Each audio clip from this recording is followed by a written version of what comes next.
दैनिक जागरण का संपादकीय डिक्टेशन। गति 100 शब्द प्रति मिनट। स्टार्ट होगा 5 सेकेंड बाद।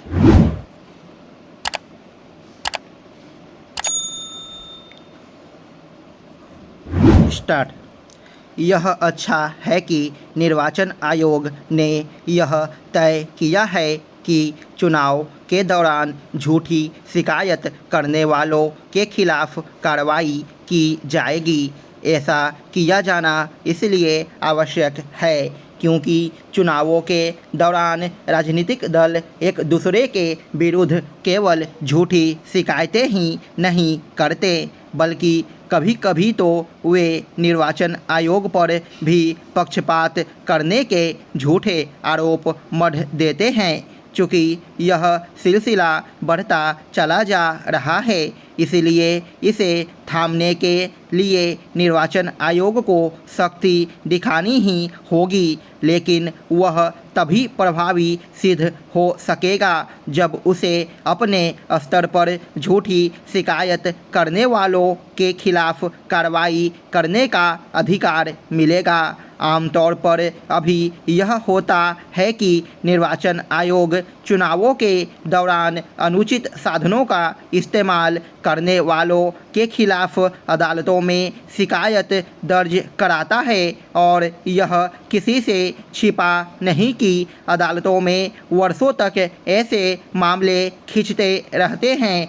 समस्या केवल झूठी शिकायतों की ही नहीं है बल्कि प्रत्याशियों की ओर से झूठे हल्फनामे दायर करने की भी है। यह देखने में आता है कि कई बार प्रत्याशी जानबूझकर अपने हल्फनामे में समस्त आवश्यक जानकारी सही तरह से नहीं देते।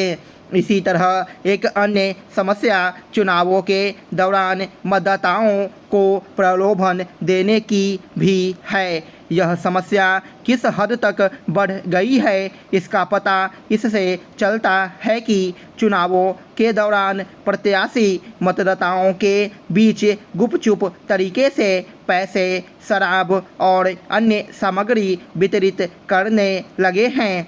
यह ठीक है कि आदर्श आचार संहिता लागू होते ही चुनाव आयोग पुलिस, आयकर विभाग एवं अन्य एजेंसियों को सक्रिय कर देता है और ये एजेंसियां चुनाव के दौरान बांटे जाने वाले धन अथवा सामग्रियों की जब्ती करती रहती है। लेकिन कोई भी समझ सकता है कि वह सारा पैसा जब्त नहीं किया जाता होगा जो मतदाताओं को बांटने के लिए एक से दूसरे स्थान पर पहुंचाया जाता है। निर्वाचन आयोग के समक्ष समस्या केवल यही नहीं है कि मतदाताओं के बीच पैसे अथवा सामग्री बांटकर उनके वोट खरीदने की प्रवृत्ति बढ़ती चली जा रही है, बल्कि एक अन्य समस्या राजनीतिक दलों की ओर से किए जाने वाले अनाप शनाप चुनावी वादे भी हैं।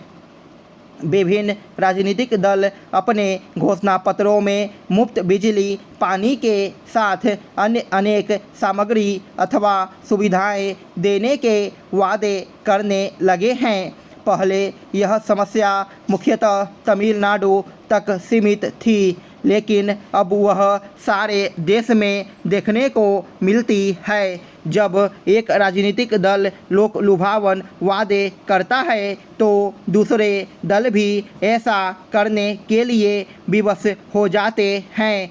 इसी का नतीजा है कि रेवड़ी संस्कृति बढ़ती चली जा रही है। हालांकि इस मामले का संज्ञान सुप्रीम कोर्ट ने भी लिया है, लेकिन अभी तक निर्वाचन आयोग को ऐसे कोई अधिकार नहीं मिल सके हैं जिससे वह दलों की ओर से मुफ्तखोरी की संस्कृति को बढ़ावा देने वाली घोषणाओं पर कोई रोक लगा सके। संसार में धर्म के ऊपर जितनी बातें हुई है उतनी शायद ही किसी और चीज़ या विषय वस्तु पर हुई होगी। कुछ लोग तो कई समस्याओं के लिए धर्म को ही दोषी ठहरा देते हैं। वास्तव में ऐसे लोगों ने धर्म को सही अर्थों सच्चे रूपों में नहीं लिया, उल्टे इसे टकराव का एक अस्थायी मुद्दा बना दिया है।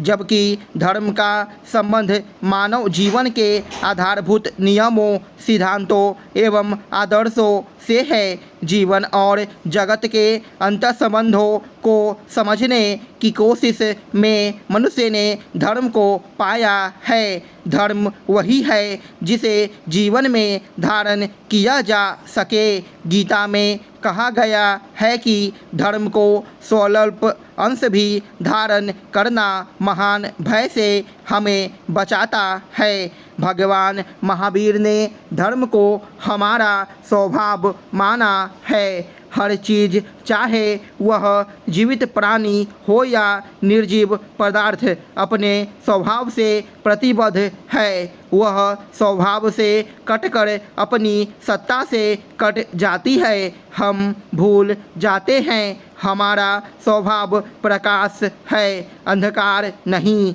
प्रेम है, अहंकार नहीं। एकता है, अनेकता नहीं। अभिन्नता है, भिन्नता नहीं। साहस है, कायरता नहीं। अध्यात्म है, अंध भौतिकता नहीं। अपने स्वभाव से हम जितना दूर जाते हैं उतना ही दूर स्वयं से चले जाते हैं और अपने अस्तित्व के लिए खतरा बन जाते हैं। इसीलिए यह जरूरी है कि हम अपने स्वभाव के अधिक से अधिक निकट रहें।